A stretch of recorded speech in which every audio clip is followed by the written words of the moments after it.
What's going on, everyone? Welcome back to another episode of Landing on the Plains, all things Auburn football from someone who really lived it.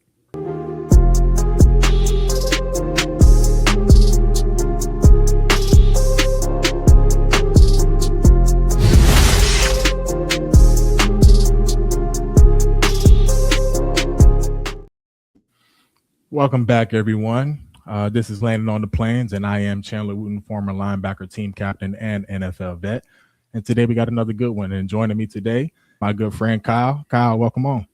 And I'm none of those things. I'm not a football vet, former anything. So Yeah, I'm man. just happy to be here. Oh, no, you got the credentials, man. Yeah, no, we appreciate you coming on and joining us today, man. And so we're not going to waste any time and hop straight into it. National media member Josh Pate, obviously, just recently named Auburn as the SEC dark horse. Ended up on social media, was scrolling on X and came across the video. And obviously you talked about it this morning as well on your show. Just kind of give me your thoughts from a fan perspective and as someone who's kind of tapped in. What do you think about Auburn being SEC's dark horse? And then kind of just elaborate on why Auburn is successful when they are in that kind of underdog role. Man, that's a great question. And it is so true. You know, it feels like, gosh, I can go back and think, 2013, no expectations. Maybe even you could go to 2010, no expectations. You correct me if I'm wrong, but 2017, I know people were excited about when Jarrett Stidham came in, but I don't think they ever expected Auburn to play for the SEC championship. It's like Auburn psychs themselves out. That's just from a fan side of things. It's like we all get hype, and maybe even the team kind of feeds off of that. And then I don't know if the pressure gets too high or what, because Auburn has spurts of success, but it's weird that they can't or haven't seemed to be able to find the ability to build off of that and repeat it the next year. So I like Auburn being in the underdog role because, again, there is a history of success. But I'm ready. I'm ready to start getting in that that expectations of contender. But I want to ask you, man, from a player perspective, I know it's different from my side of the fence, but when you see stuff like that, and when you guys see stuff like that, does it change the way you view a season, or does it change the way you go into it as far as how you, I don't know, not prepare, but motivation? Do you feed off of it? Is it as big a deal to you guys as it is to the fans? Yeah, I think it is. And I think there's honestly multiple different layers to it, because even just from a decade ago when I was coming in as a freshman, just now, even more so now in today's game, everything is on social media. Yeah. And so every single player can see every single thing that everybody says. And no matter how much you try to run from it, you have people, hit your DMs or sending you private messages. You'll have family members sending you messages. You'll have friends from high school, players from high school. So it's there's no running from it. And so everything that's on social media, these guys are seeing it. And so I think it's just about how do you take that as a team? I know from my experience in 2017 and even the great year we had in 2019, like you were alluding to, we didn't necessarily have these major preseason expectations as far as going to the SEC championship or being in contention for competing for a national championship or things like that. But I think as the season goes along and the hype starts to build and people start to get on board, you could either feed into that or, a lot of coaches, tell you not to feed into the rat poison. Yeah. That was a saving thing, wasn't it? The rat poison? Yeah, absolutely. Rat poison. And so I think it's just, I think every player handles it different. I think, and it's even individual too. So some players can have that individual success and you'll see them start a year out great and kind of level off as the year goes along, or start slow and then, end up having a great season. And so I think just when it comes to that social media aspect, that's one way to look at it. And then two, from a player perspective, a team perspective, when you're in the spring and the summer workouts, you look around at the locker room and you're in the meetings and, you're looking at your position room, what you got, all right, we got a chance for real because we're loaded and we're loaded, pretty much every position on the team. And so you kind of know going into the year, what kind of squad we have. Are we going to be that team that, has to play damn near perfect? to get these wins, or do we have some leeway? Can we not play with our food, but afford maybe a couple mistakes here and there, Yeah. like that? And so I think it's just about kind of what kind of team you have as well. You just said something that was interesting to me. How soon do you know? Like how soon in whether it's spring or summer, and maybe it could be in either, but like how soon do you know, okay, we got something here. Like this, we're gonna be tough. Yeah, no, I think once you really get into spring, and obviously spring is a little, I'm not saying watered down, but it's the springtime, and so guys are still finding their footing, and some guys are still working their way into position battles and things like that. At Auburn, we had quite a few coaching changes, Yeah.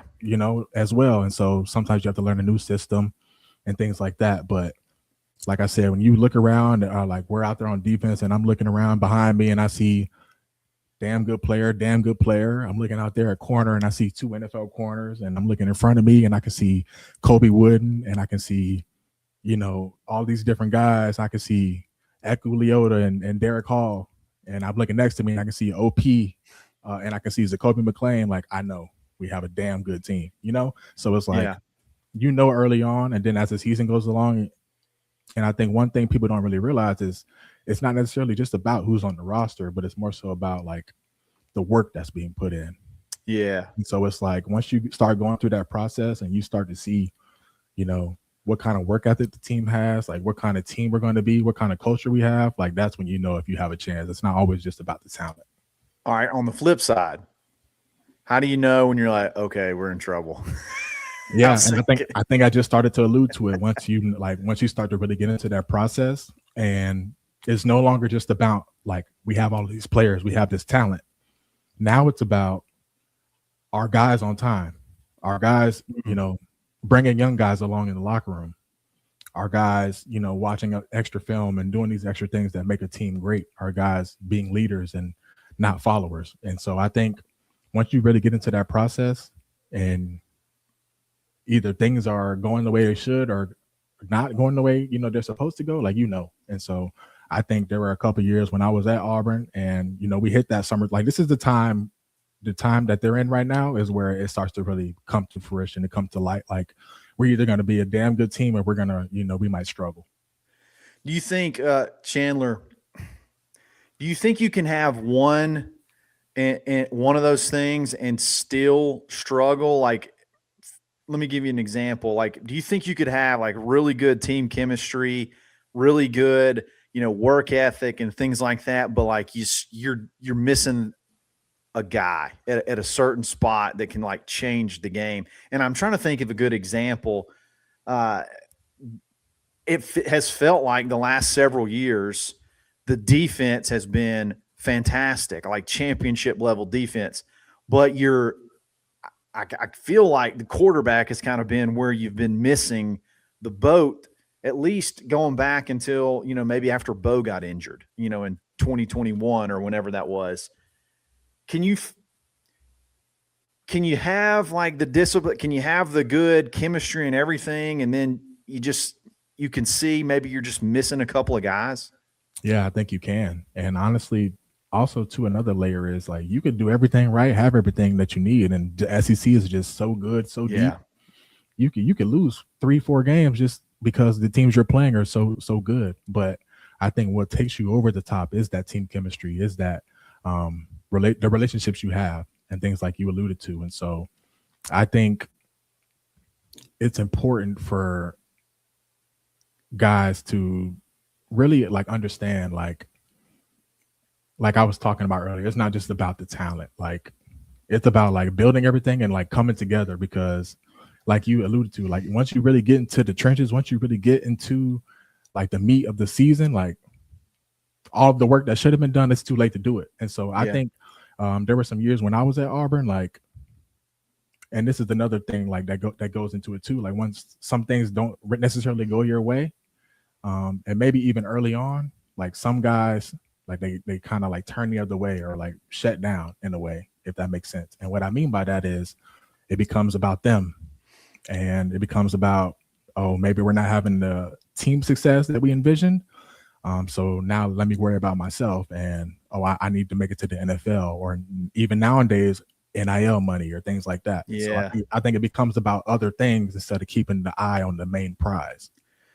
Man, that's insightful, and I can see that too from it, just looking at it through. If you're looking at it through that person's perspective, it's like I got to make sure I get mine. You know what I mean? Like we're not. This team may not be going where it should be going to get us to the highest levels of success. So I may try to do the things that are going to make me stand out, and it kind of creates a snowball effect. Like it's Absolutely. like one thing leads to another, and then it just gets to where it's out of control. No, that's super interesting. Yeah. And I think one thing too though is that's contagious too, because like I said, if you're in the locker room and like everybody can hear everything pretty much in the locker room, and like word travels. And so if you have somebody who's supposed to be a leader, a guy we're depending on, and now he's in the locker room and he's talking about, man, forget this, or I don't feel like practicing, or coach tripping, or I'm just worried about going to the league. You got these young guys in here listening to this, and so it's like that's rubbing off on them. And so I think we had quite a good bit of that in some years where we weren't necessarily as successful as well.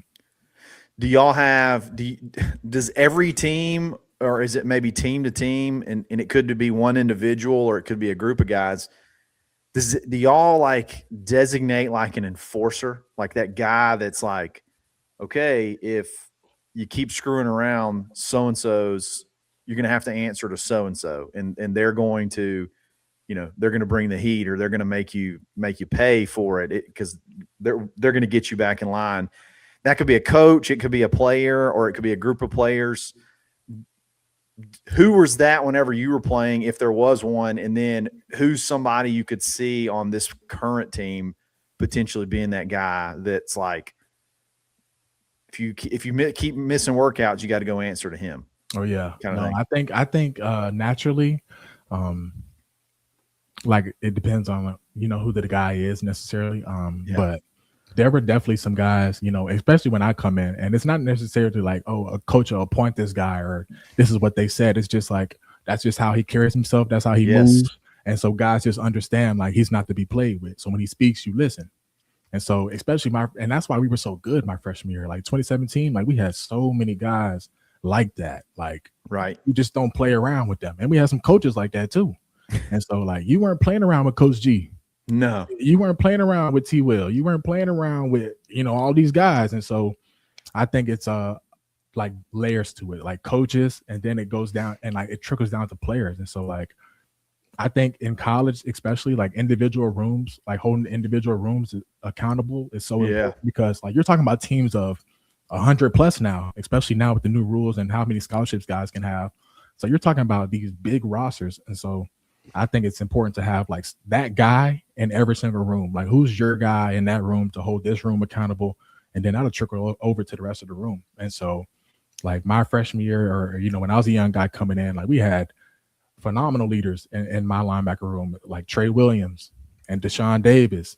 Deshaun, man. Yeah. So you're talking about dudes who would keep people in line. And so it's like, they didn't really have to do too much checking because everybody just knew this is what it is. And this is how we get down. You talk about like Trey Matthews, you talk about Carlton Davis, you talk about Derrick Brown, Marlon, Dontavius Russell, like, and this is just defensive guys. I haven't even got to offensive guys. And so when you talk about like guys just being those kind of enforcers, those were those kind of dudes. And so when I look at this current team and how I could see that shaping out for this team, like obviously one person that stands out, right away is Xavier Atkins, just because you're the leader of the defense. You're coming off a phenomenal year, high expectations, and like we need you to be the alpha male. And I think he is, and I think he will be. And so I think just right off the bat, him defensively is the answer for me. And then offensively, like I could see Byron Brown being that kind of guy. Like he's an alpha male. He's that kind of dude. You're the quarterback as well. Like, and like I just believe he's going to be a big time playmaker. And so it doesn't always have to come from a big time playmaker, because there were some years at Auburn when I was a leader, and I was hardly playing. Right. So it doesn't always have to correlate that way. But when you have two guys who are leading the pack like that, making big plays, and it's coming from them and it's starting at the top like that, it's contagious and it trickles down to the rest of the team. I want to ask you if you think this is as unique and special about Xavier as I do, but you see it all the time when a guy in the NFL or the NBA or whoever, they get that big contract. Mm-hmm. It's kind of like I made it kind of thing. And do I have the motivation to kind of keep going? And I will say the most impressive thing, at least from what I've seen from Xavier Atkins, is he hasn't changed a bit. Like, if anything, his intensity's ramped up. Am I crazy when I say that, or am I just kind of making that up in my head, or do you see the same thing out of him that I do? Oh no, absolutely. You're spot on with that. Just because, and what that says to me is he's made of the right stuff. Yes, like he's got the right DNA. Like, and you're talking about a dude who really loves football, because especially nowadays with this NIL and all this money, like, you know, a lot of guys don't have the same motivation to, you know, like there was a point in time where guys had to make it to the NFL in order to get paid. Like, this is the only way my family is going to eat. So now when you have guys making that kind of money in college, naturally it's human nature. Like, that motivation goes down. And so when I'm talking about Xavier Atkins and I'm looking at what he did last year, all the hype, and you're talking about he came into this year even more locked in, to me, that just says he's made of the right stuff. And then it indicates to me like he's not satisfied. And he's pretty pissed off with how the season went last year. And so like that to me also says like you're the alpha guy. And so guys will follow you. And so I think that's going to, like I said, be contagious for everyone around him to follow that lead. Is it more impactful to have a guy that's one of those voices and be the quarterback? Like, is that sometimes more impactful than just like a linebacker or a wide receiver or running back being the linebacker? Is the quarterback being the guy? Like, I don't know what Jarrett Stidham was like when he was there in 2017, but is having a guy like that, like a Byron Brown? Because I just think, to me, Byron Brown's going to be the sheriff. You know what I mean? Like, to me, guys just seem to gravitate to him. Is it more impactful when that dude is the quarterback? Oh, absolutely. And I think when you just naturally, like the game of football, when your quarterback is that guy for your team, like the rest of the team just falls in line. And I think that's like, you can go back to, you know, the old days of football. And then we can even just talk about Auburn. Like when Cam came to Auburn and Cam came with that kind of swag, that kind of moxie, that kind of leadership, like it was contagious. And like everyone fed off of that. And then when I look at when Jarrett came in, that was my freshman year. And so I'm coming in and, you know, obviously that quarterback position had been a question mark leading up to that year, you know, with, you know, playing quite a few guys this season prior. And so we're heading to that year and everybody is talented around Jarrett. And so when Jarrett came in, like, I just remember him coming in and really seizing that opportunity, seizing that moment and like really taking over that team. And that's ended up how, you know, we ended up going on that kind of run. And then I think also about like a guy like Bo. Like he came in his freshman year and we're a win ready team. Like we're ready to win right now with the team that we had in 2019. And so you're bringing this freshman in and he's, you know, highly ranked and highly talked about and all these kind of things. And I know he got a lot of criticism, and I've always said like I was happy that he was my quarterback because like that's the kind of dude who would go to war. Like, go to war, Yes. So it's like when guys go out there and like put everything on the line, like, and that's not always to say like everything's going to work out in your favor, but like when somebody's going out there like willing to put their body on the line, their heart and their soul on the line, that's all you can really ask for. Like I knew every single time he went out there, he was going to give every single thing he had. And so I knew every single time I ran out there on defense, I was going to do the same for him. And so like guys feed off of that for sure. That's just fantastic insight, man. Yeah, no doubt. And so I think, I'm excited to see like how Byron Brown like takes over this team, like especially like offensively, because he's like we said, he's that alpha male, and I'm really anticipating a tremendous season from him as well. So I think the quarterback can't be bad, right? No, he can't be bad. No.